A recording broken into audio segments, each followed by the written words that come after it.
So a few months ago at our church, we had a church family meeting, and most of you were there, and if you weren't, I'm sure you've heard a little bit about it. But at that church family meeting, I stood up and I poured out my heart to everyone that was there about my concerns for our congregation, for our membership, and primarily for my generation in our church. And I was a little frustrated and probably a little bit disappointed with the response from that. And so I left there and I was like, I don't know what needs to be done, but I'm extremely frustrated, and I have felt extremely alone in some of the situations that we've had within our church. And so I started processing and talking to other people about how they feel about our church and the church needs. And of course, everybody has lots of different opinions about what our church needs. You know, our church needs a new praise and worship leader. Our church needs, a strong children's ministry. Our church needs, there's lots of church needs. And I recognize and I acknowledge that. It would be, I would be remiss if I didn't acknowledge that there's not any one particular solution to what our church needs in order to prosper and grow. But it did cause me to start researching. And then, as it be, because my life is crazy, I missed registration at Liberty for the beginning of the summer semester. And well, what does that mean? That means either one of two things. Either I don't take classes in the summer semester and then I don't necessarily graduate in May, or I take 2 classes back to back, which in the last 7 years I haven't done. And haven't done because my life is crazy, and 2 classes at the same time is just absurd. And so I didn't do it. But this time I did. And I think it was a God thing. I really believe that God has orchestrated some wonderful and amazing things through all of these happenstances, and He works things together for good. And so I am in Communications 680, which is a research class, and I'm in Communications 542, which is a ministry and nonprofit. And together, those 2 classes have required a lot of research and a lot of reading. I had to create a thesis, and so as some of you know from a few weeks ago, about 8 weeks ago, I posted on Facebook a need for help in refining my thesis statement because, well, I had a lot of things that I felt needed to be said, and, well, you can't necessarily put everything into a thesis statement. And so the gist of my thesis is that I believe, I hypothesize, that mentorship within the church body will help to create a more stable and firm membership and will help us to grow. And through my research, I have found that mentorship within the church body is not something that has been researched at all. In fact, I didn't find a single research paper on mentorship within the church body. I found a lot of research on other topics. So it was a little discerning because this is what a lot of people think of when they think of the church as the place. And if you put your fingers together, like this, and go like this, and go like this, right? Many of you remember the little saying that says, this is the church and this is the steeple. Open the doors and see no people. And then you switch your hands and you go, this is the church and this is the steeple. Open the church and see all the people, right? And so growing up, we learned that this is the church, right? But that's not the truth of the matter. The truth of the matter is that the church are the people inside. They are the hands, the feet of Christ. And so if we want to be a strong church, then we have to strengthen the gifts that they're given. Well, the way that you strengthen people's gifts is by mentoring and growing them into a desire to serve. Because everybody in this room knows that it's the 1% that actually serve everyone else And everyone thinks, oh, well, someone else will do it. And the problem is that no one else does it, and so then the same people do it over and over again. And well, that's one of the reasons why, I'll skip that part. That's one of the reasons why you see a lot of burnout in the church, especially when it comes to ministers. So, a lot of my research focused on the generations, and I absolutely loved the Global Leadership Summit because I was faced with the Center for Generational Kinetics, and I hadn't necessarily come across that research before, and so it was eye-opening. What he had to say about generational differences was a lot different than what others said. And if you go to the Center for Generational Kinetics, one of the reasons that they give for differences in generational demographics, he says, well, a lot of people talk about generational differences, but they don't necessarily research. They make it up. And I believe it after looking at all the different research or all of the different research papers and topics on generational differences. There's not a whole lot of concrete information to help you understand. But the way that they broke it down really did help me understand the differences between your traditionalists and your baby boomers and your Gen X versus your Gen Ys. I was kind of a little upset that I no longer fall within the Gen X realm and was labeled a millennial. In fact, I kind of took offense to it. I was really upset about it. And then once he explained that millennials actually split into two different sections, it made a lot of sense to me.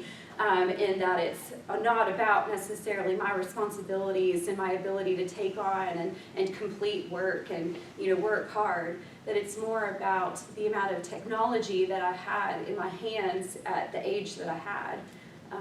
We had a computer in my home starting at the age of 16, and we were kind of late on the block, whereas others had a lot more access to technology.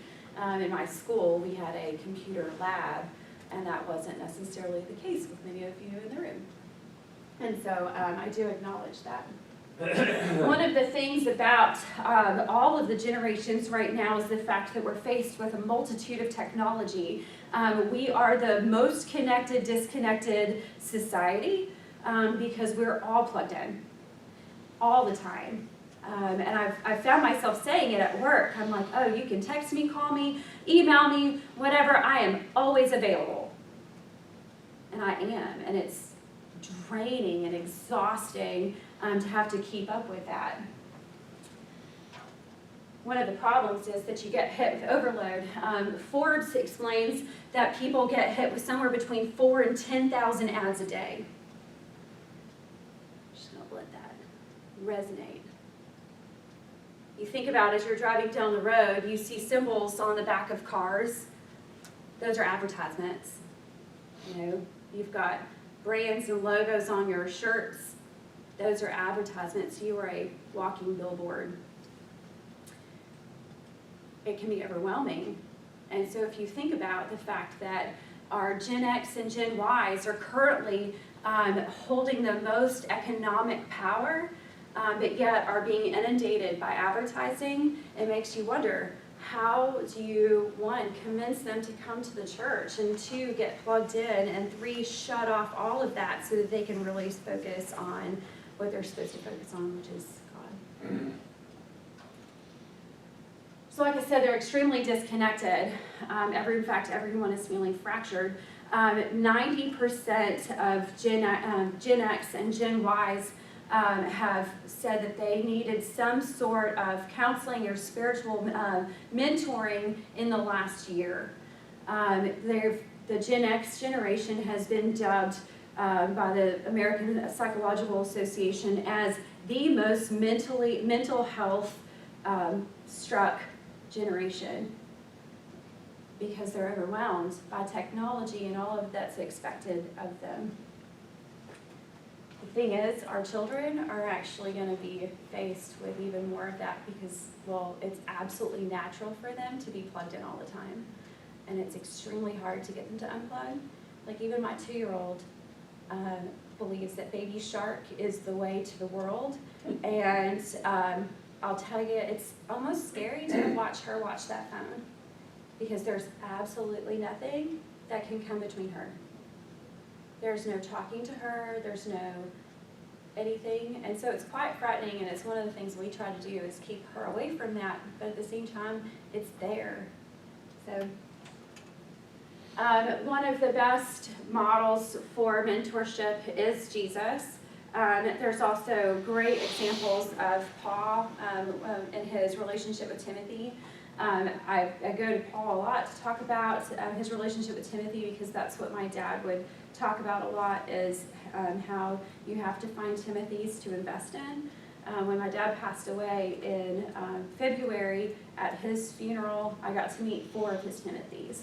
And it was extremely precious to get to talk to them and hear about their relationship with my dad, and the way that he would pour into them, not just spiritually, but as a person, as in a whole person, whether that was how to work on a car. You know, my dad was really good in enlisting help in a lot of different things. You know, cars broken down, he enlisted help. He'd pull in that Timothy to teach them how to fix an alternator, how to change a belt, which is what I learned how to do when I was 13 with my dad. He taught a lot of different things. He would teach you how to plumb, things that aren't necessarily a day-to-day experience, but when you start learning how to do those things that you think are impossible or that you have to pay for, it gives you the confidence that you need to take on a whole lot of other stuff. So this is where I talk to you about my study. So I was required by my class to put together a research study of it's 30 to 35 pages. I had to have 30 references, and so far I'm almost there. I've got 1 or 2 references left that I need to add, but otherwise it's pretty complete. And what I found was that when it comes to mentorship, there's a lot of research on how to mentor pastors. A lot. In fact, there's several 50 or 60 page research papers done by ministers in Africa about the need to mentor the next generation of pastors, and how a lot of ministers are concerned with doing that because they are afraid that they're going to take over their church, and so they don't. And the problem is, once that pastor steps down, there's no one left to take their place. And that's extremely unfortunate because there's such a value added when you have a strong team of pastors together. And so that's one of the major pitfalls for pastoral mentorship that was identified. It was identified in like 4 different papers that I found, was the need for senior pastors to overcome their fear of being run out of a job and to mentor the next generation, so that those younger pastors know how to deal with stress and with burnout as well. Another place that I found a lot of research is in missions. In fact, I found one research study that talked about how there's a new movement of short-term missions, and that's where a person goes out for under a year to help augment full-time missionaries. Well, what they found is if certain traits were found within the full-time missionaries that were mentoring these short-term missionaries, the likelihood of those short-term missionaries to turn into long-term was right about 75%. Which is a huge turnover, and makes the value of mentoring short-term missions extremely valuable to the field.